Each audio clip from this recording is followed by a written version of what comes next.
সকলকে জয় যিশু। আসুন আজকের বাক্য পাঠ করি। মথি তার 22 অধ্যায়। পাঠের আরম্ভ এইরূপ। বিবাহ ভোজের দৃষ্টান্ত।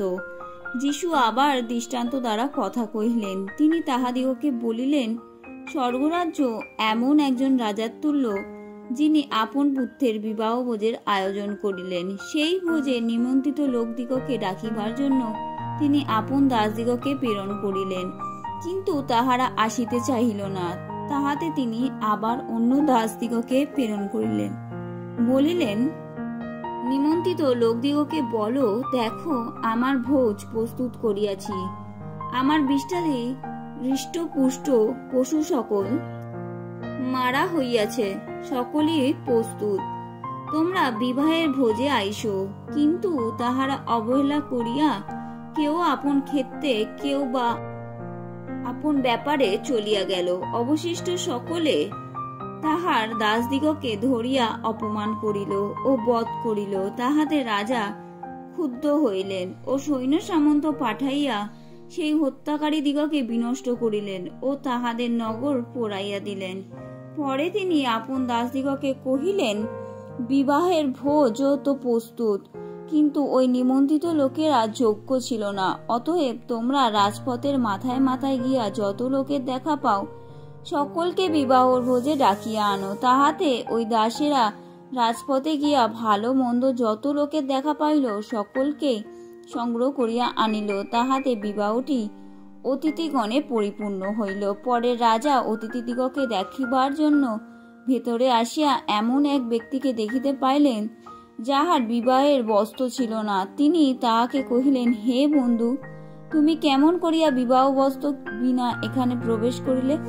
সে নিরুত্তর রইল। তখন রাজা পরিচারক দিগকে কহিলেন, উহার হাত পা বাঁধিয়া উহাকে বাহিরের অন্ধকারে ফেলিয়া দেও, সেখানে রোদন ও দ্বন্দ্ব ঘর্ষণ হইবে। বাস্তবিক অনেকে আহুত, কিন্তু অল্পই মনোনীত।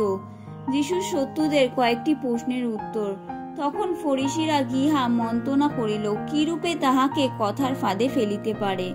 আর তাহারা হেরোদীয়দের সহিত আপনাদের শিষ্যগণকে দিয়া তাহাকে বলিয়া পাঠাইল, গুরু, আপনারা জানি আপনি সত্য এবং সত্যরূপে ঈশ্বরের পথের বিষয়ে শিক্ষা দিতেছেন, এবং আপনি কাহারও বিষয়ে ভীত নহেন, কেননা আপনি মনুষ্যের মুখাপেক্ষা করেন না।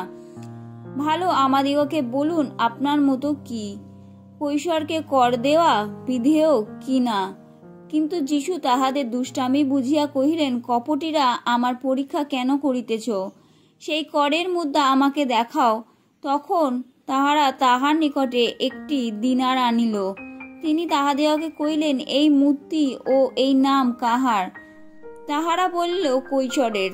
তখন তিনি তাহাদিগকে কহিলেন, তবে কৈশোরের যাহা যাহা কৈশোরকে দিও, আর ঈশ্বরের যাহা যাহা ঈশ্বরকে দিও।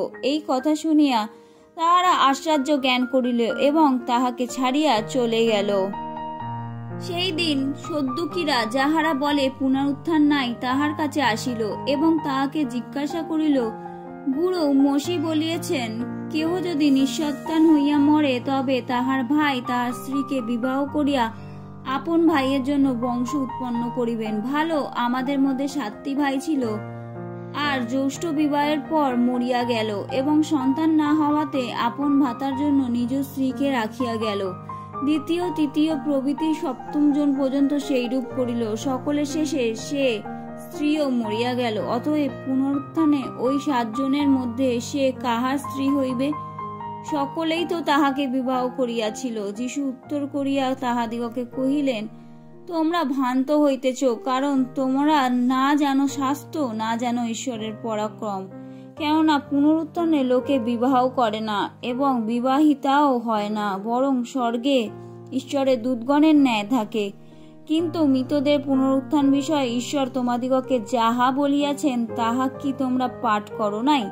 তিনি বলেন, আমি অব্রাহামের ঈশ্বর, ইসাকের ঈশ্বর ও যাকবের ঈশ্বর। ঈশ্বর মৃতদের ঈশ্বর নহেন, কিন্তু জীবিতদের। এই কথা শুনিয়া লোকসমূহ তার শিক্ষাতে চমৎকার জ্ঞান করিল।